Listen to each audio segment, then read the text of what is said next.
Good evening, everyone. Welcome to NTD Tonight. I'm David Zhang. Here is a preview of some of today's top stories. Blizzard hits California's Sierra Nevada mountains and closes a key highway with more snow to follow. Blizzard warnings were issued through Sunday. Former President Donald Trump will stay on the Colorado election ballot. The U.S. Supreme Court unanimously handed him a victory today. Top lawmakers unveiled a finalized package of 6 government funding bills Sunday evening, kicking off a race against the clock to pass the measure ahead of a shutdown deadline at the end of the week. The Sierra Nevada mountains experienced the season's most significant snowstorm, causing major roadways to close, with further snowfall anticipated throughout the week. NTD's Christina Corona has more on the blizzard.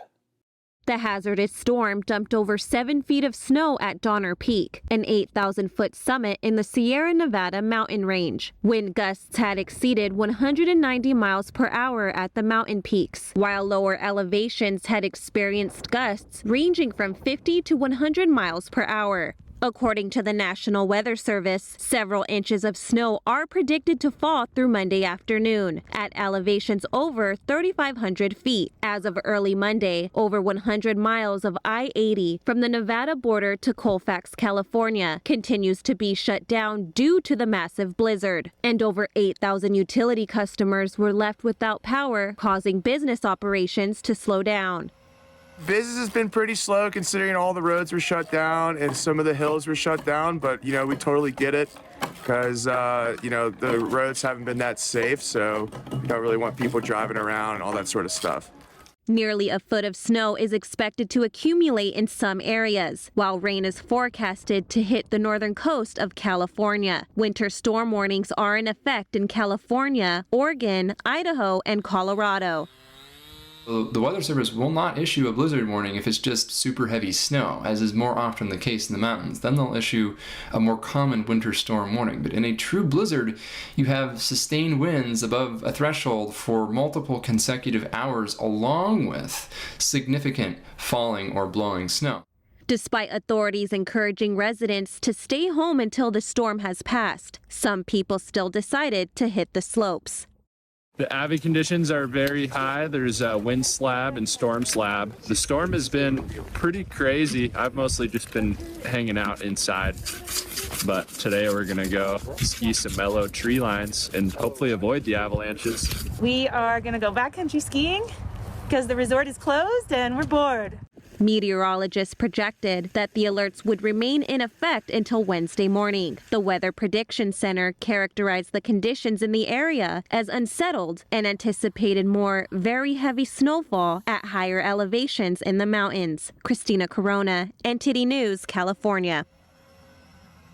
Now let's take a look at other top headlines. A major ruling by the Supreme Court, the 9 justices ruled unanimously in favor of former President Trump in the Colorado ballot case. The High Court ruled that Trump cannot be removed from the ballot. The justices wrote that the responsibility for enforcing Section 3 of the 14th Amendment rests with Congress and not with the states. The decision applies to all states. The Maine Secretary of State and an Illinois judge had also ruled Trump ineligible to be on the ballot. There were also lawsuits challenging Trump's eligibility in nearly every state.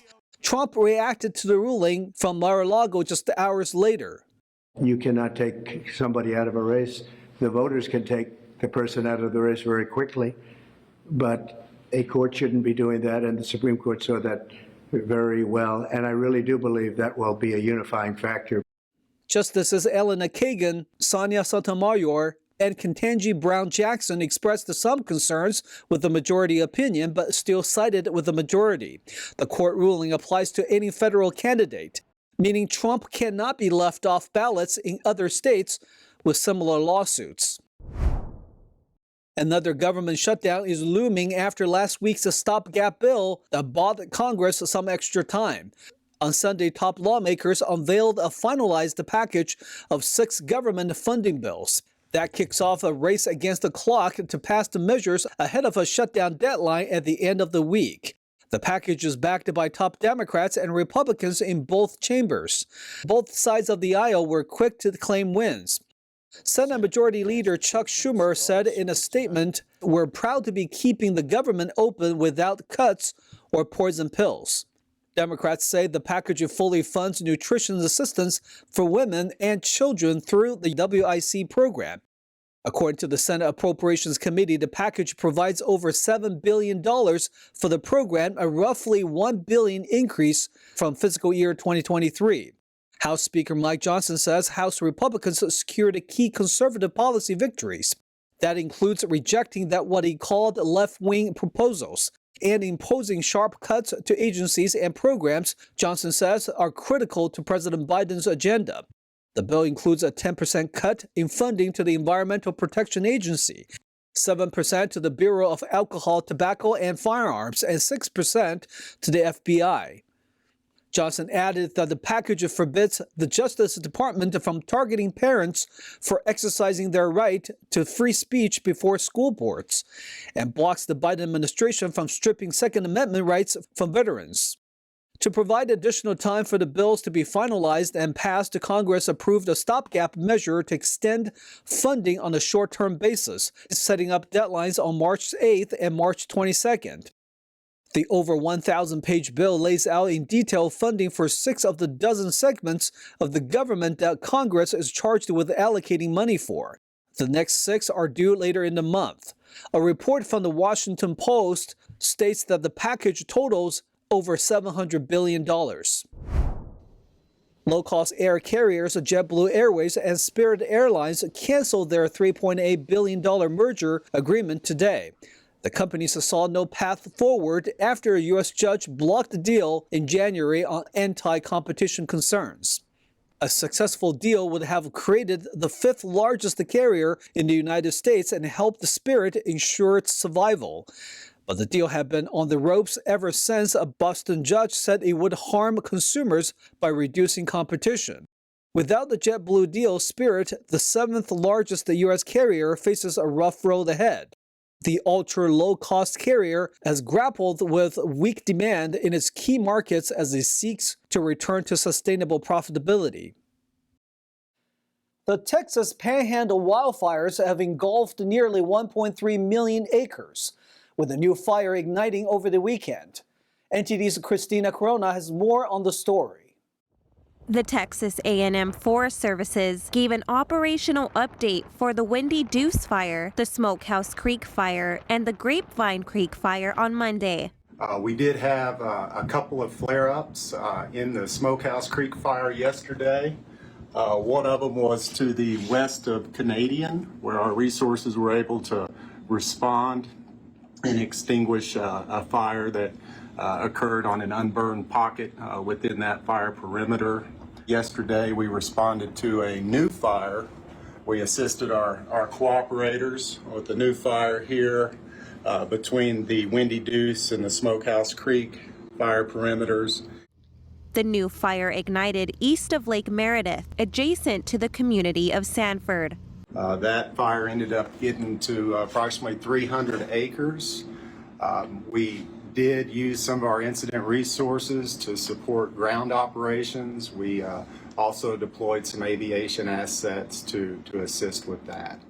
There are 5 active wildfires across the region. The Gray County's Grapevine Creek Fire, that is 60% contained. The Moore County's Windy Deuce Fire, 55% contained. The Oldham County's Magenta Fire, 85% contained. And the Hutchinson County's Roughneck Fire, that is 25% contained. The most significant fire remains the Smokehouse Creek Fire, which has scorched nearly 1.3 million acres, making it the largest wildfire ever documented in the state. It was only 15% contained as of Sunday afternoon. Several Canadian residents returned home to begin assessing the damage. However, the cause of the fire is still under investigation. Various organizations have established funds or are accepting donations to aid affected residents, including farmers and ranchers. We brought water, chapstick, eye drops, baby wipes, stuff like that for firefighters, and then We bought a ton of cattle cake, and I think it was 18 square bales of hay. The National Weather Service meteorologists in Amarillo said neither elevated or critical fire weather conditions were expected in the region Monday or Tuesday. Christina Corona, NTD News. We'll take a short break now, everybody, but here's a look at what we have for you when we come back. A bill to allow nitrogen gas executions and electrocutions has passed the Louisiana State House and Senate. This makes Louisiana the third state to authorize such execution methods, following Mississippi and Oklahoma. More than 61,000 pounds of Trader Joe's chicken dumplings are recalled over fears of plastic pieces. More on the announcement. Tomorrow is Super Tuesday. It's the last day in more than a dozen states to cast ballots for the presidential nominee from each party. We'll give you the highlights on what to expect. Those stories and more coming up on NTD Tonight.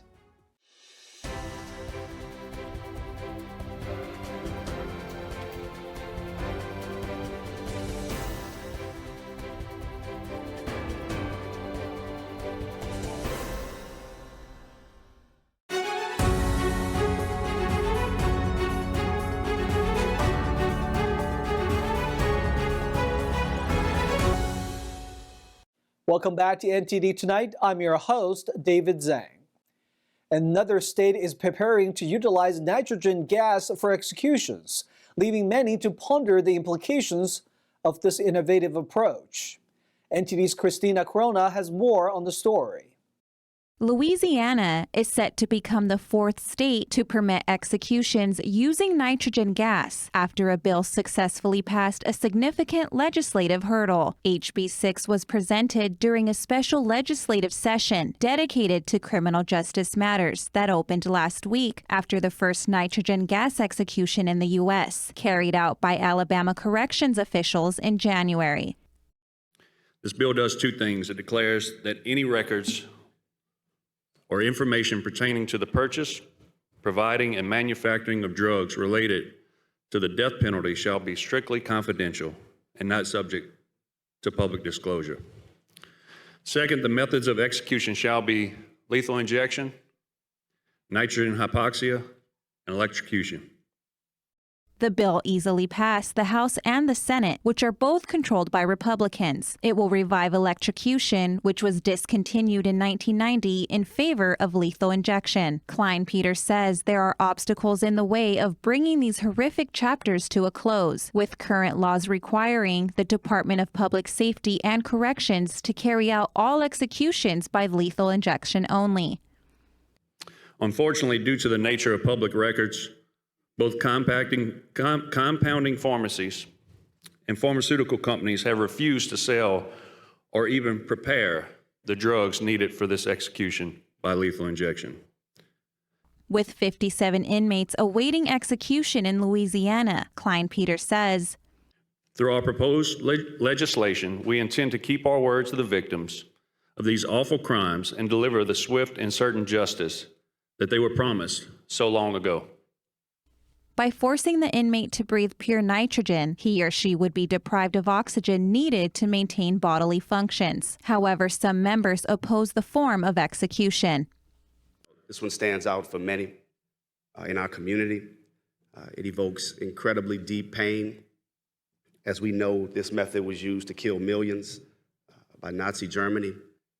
And to use an untested, unproven method to take the life of someone in this way is something that, while I would never support this. Mississippi and Oklahoma have authorized the use of this method in 2015, yet neither has established a protocol like Alabama's. Nebraska is contemplating the implementation of nitrogen hypoxia, and it held a legislative hearing Wednesday that drew significant opposition. Governor Jeff Landry is expected to sign the legislation. Christina Corona, NTD News. A popular grocery store is issuing a recall on chicken soup dumplings over safety concerns, prompting urgent action. NTD's Christina Corona tells us more.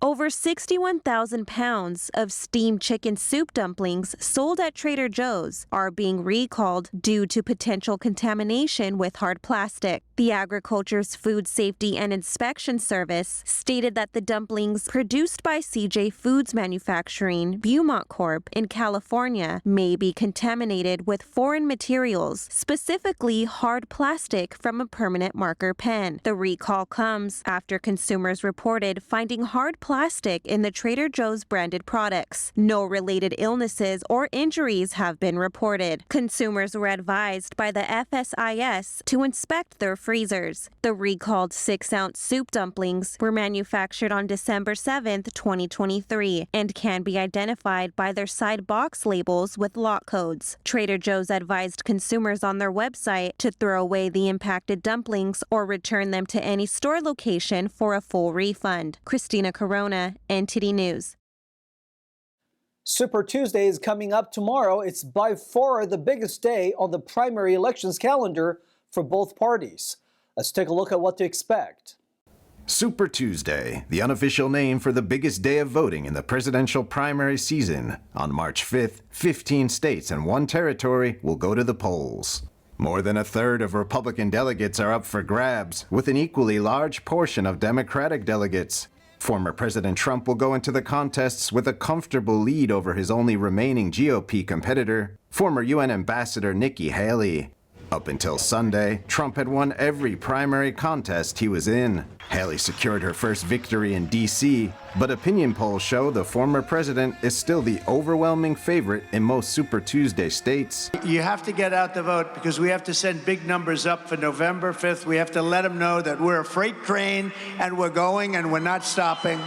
On the Democratic side, President Biden has been all but chosen as the party's candidate for November, winning all the primaries so far. But his popularity among some factions of the party is wavering. His support of Israel has antagonized him to younger progressives. Many voters are also concerned about his age.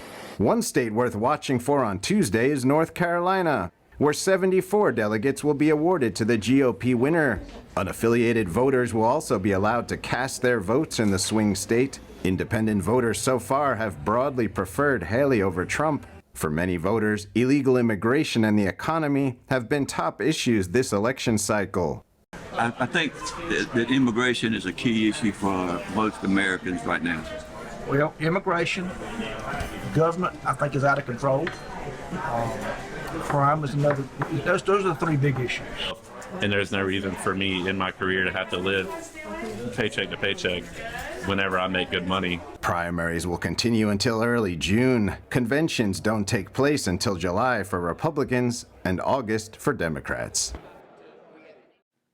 For the upcoming Super Tuesday election, NTD News will be covering all the action. Our coverage will have special guests on the ground reporting and the Data Hub. Joining Steve Lance and Tiffany Meyer on The Nation Decides 2024 live tomorrow, March 5th at 6 p.m. Eastern. Now turning our attention to the NFL, where the San Francisco 49ers have made a significant defensive play. Let's dive into the latest coaching developments with Nick Sorensen and Brandon Staley. NTD's Carlos Reyes has more on the story. Big news out of San Francisco as the 49ers are making moves to solidify their coaching staff for the upcoming season. In an unprecedented move, head coach Kyle Shanahan seems to have found not 1, but 2 gems to lead the defensive charge. Nick Sorensen and Brandon Staley were the first to sit down with Shanahan for the coveted defensive coordinator position, and it appears that the head coach was left thoroughly impressed. Sorensen, a 45-year-old NFL veteran, has been with the 49ers for 2 years as an assistant and will now step into the role of defensive coordinator. He played a pivotal role in the team's impressive turnover numbers over the past 2 seasons, orchestrating a defense that managed 42 interceptions while allowing just 40 touchdown passes. But wait, there's more. Brandon Staley, former head coach of the Los Angeles Chargers, is set to join the 49ers coaching staff as the assistant head coach. The 41-year-old showcased his football acumen during a stellar interview with Shanahan and general manager John Lynch. The shakeup in the coaching staff comes after Steve Wilks departed. He was let go 3 days after the 49ers Super Bowl 58 loss to the Kansas City Chiefs. Shanahan and Lynch believe the combination of Sorensen and Staley will bring a fresh perspective while maintaining the defensive style that has defined the 49ers play, an aggressive four-down front that attacks.